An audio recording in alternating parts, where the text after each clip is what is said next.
and Jai Swaminarayan to all. Today in standard 11th science in physics we are going to start our new chapter 9. In chapter 9 is mechanical properties of solids. In this we are going to cover two topics. First one is 9.1 introduction and second one is elastic behavior of solids. So first of all talking about solids. Solid क्या है? Solid एक ऐसी चीज है जिसके molecules एक दूसरे से एकदम टाइटली कनेक्टेड होते हैं. Solid has a tight shape and body. अभी दो चीज के ऊपर हम गौर करेंगे. पहली है इलास्टिसिटी और दूसरी है प्लास्टिसिटी. तो पहले हम इलास्टिक मटेरियल के बारे में बात करेंगे. इलास्टिक का आपको पता ही होगा कि जब कोई इलास्टिक की चीज आप उसे खींचते हो, खींचने को हम बोलेंगे डिफॉर्मेशन ऑफ दैट इलास्टिक. तो जब इलास्टिक चीज को आप खींचोगे तो वो स्ट्रेच होगी, लेकिन जब आप उसे छोड़ दोगे तो वो वापस अपने पहले जैसे शेप में आ जाएगी. तो वो जो प्रॉपर्टी है वो उसका पहले का शेप रीगेन करने की, उससे हम इलास्टिसिटी कहते हैं. The capacity of object to regains its original shape after force is applied on it after its deformation. If it regains its original shape, then that property is called elasticity of an object. अब हम देखेंगे plasticity. Plasticity में हम simply लेंगे plastic. तो plastic की चीज़ों में जैसे आप एक एग्जांपल लेते हैं आटा. जब आप आटा गूंथते हो तो जब वो गूंदा हुआ आटा होता है, जब उसको आप पुश करते हो तो उसमें एक थोड़ा सा वो नीचे की तरफ दब जाएगा, और जब वो दब जाएगा तो वो अपने आप जब आप उसे उस पे अपना हाथ उस पे से हटा दोगे तो वो वापस ऊपर नहीं आ पाएगा, वो उसी की शेप में रहेगा. तो उस शेप की जो प्रॉपर्टी को कहते हैं उसे प्लास्टिसिटी कहते हैं. Means the object after applying a force it get deformed, and after deformation when we remove that force, if the object does not regains its original shape, then that property is known as plasticity. So ये था basic introduction for our chapter 9 mechanical property of solids. अभी हम move करेंगे हमारे second topic पे, वो है 9.2 elastic behaviour of solids. तो इसमें हम सॉलिड्स का इलास्टिक बिहेवियर देखेंगे. इलास्टिक जैसे हमने आपको कहा कि वो अपना जो ओरिजिनल शेप है वो रीगेन कर पाता है.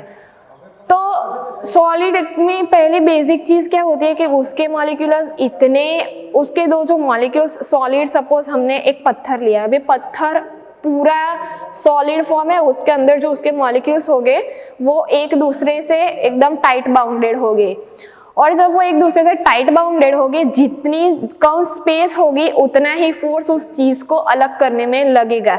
जैसे कि आप पत्थर को देखते हो, पत्थर के ऊपर आप एक बार हथौड़ी मारोगे बड़े पत्थर पे तो वो नहीं टूटेगा, लेकिन जब बार बार उस पे मारते जाओगे, ज्यादा फोर्स अप्लाई करते जाओगे, तब उसके मॉलिक्यूल्स अलग होंगे, तब वो पत्थर टूटेगा. तो the main point two remember is the least or the negligible the space between the molecules, the more force is required to deform that thing.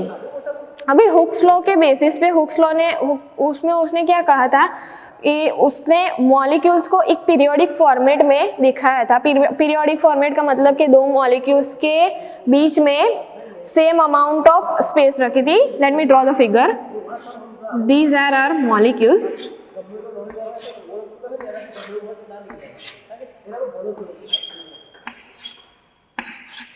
अभी उसने क्या किया था, ये जो मॉलिक्यूल्स है उसके बीच में स्प्रिंग लगा दी थी. अज्यूम कर रहे हैं हमें कि इन मॉलिक्यूल्स के बीच में स्प्रिंग है, ठीक है.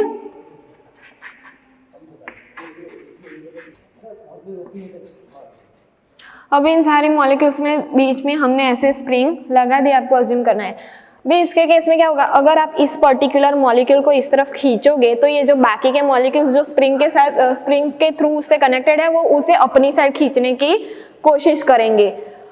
इसका मतलब क्या है कि ये हमें एक सॉलिड ऑब्जेक्ट की प्रॉपर्टी बताता है कि जब आप उसको तोड़ने के लिए जितना फोर्स अप्लाई करोगे, उसके आप फोर्स करोगे ना, उतना ही उसके जो दूसरे मॉलिक्यूल्स जो उससे टाइटली बाउंड है वो उसे अपने साथ रखने का ट्राई करेंगे.